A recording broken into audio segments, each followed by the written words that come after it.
What's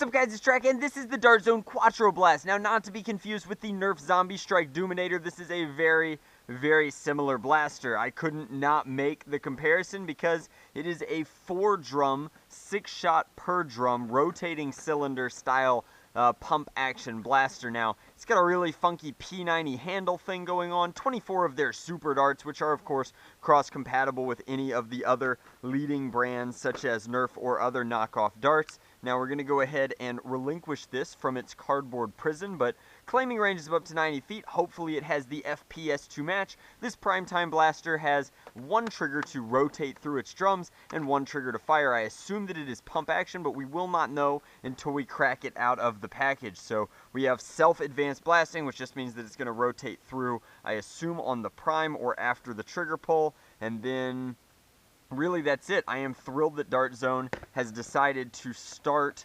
utilizing the trigger feature in all of their blasters. I have yet to see one of their funky slam fire only blasters. This is really not the knife for the job, but it's the knife that we have, you know.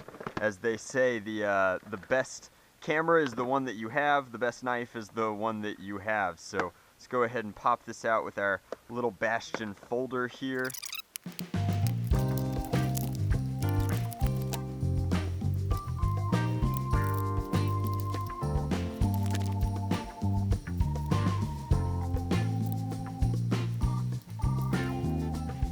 So with a full 24 rounds of capacity, this is a fun pseudo primary. It's got that little knock up at the top there to let us know that it's chambered and ready, I suppose. So it kind of is like an alignment tab up at the top. Now these tend to get such phenomenal performance out of the package, I don't really have to worry about the modifications. The grip back here is relatively comfortable, and you've got one attachment point. You also have one tactical rail up here that is stationary, and the foregrip is very, very comfortable. It's very P90-esque, in my opinion, which is not an uncomfortable firearm at all. In fact, I recently got to fire a P90.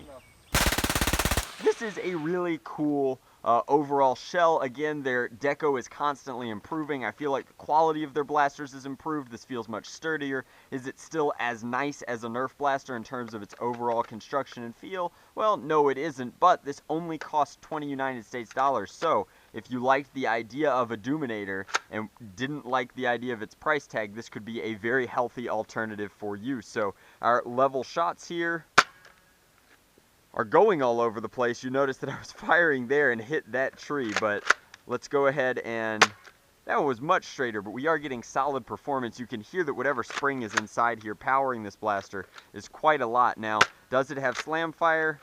Yes, it does, so that is very exciting. I'm already feeling that mosquito bite, dang. But this is a sweet blaster, kind of creaky, kind of ratchety, and then you'll note there that that was a difficult transition for the blaster. It failed to rotate once, so it's not perfect, but neither is it expensive. Let's go ahead and slam fire through this just to see. And that spread did, of course, go all over the place, so we pulled that all the way back, and nothing. Maybe you have to double tap it occasionally, but the QuatroBlast is pretty sweet. As far as its overall performance goes, while the darts are, that was upsetting, while the darts are going kind of all over the place, the ones that do go straight are definitely breaking 80-foot ranges, which is very impressive, especially when you consider that the Dart Zone darts, while they are very inexpensive, are not the best darts. Like if you put some AccuStrikes or even some of the very fancy knockoffs, like there's some really good knockoffs out there right now that are not particularly expensive. No! I accidentally double primed and rotated through my last shot. Like, wow, that was a 100-foot shot. This is just a solid Springer blaster. If you do not want to fool with magazines and you just want to load drums and, I guess, power through your drums that way, I think that this is actually a pretty solid option. Like, at 20 United States dollars, you get a pump action blaster that's relatively comfortable. It's almost as good as an Alpha Trooper in terms of its ergonomics. I do prefer this, but, I mean, if you had small enough hands, you could almost hold this Alpha Trooper style.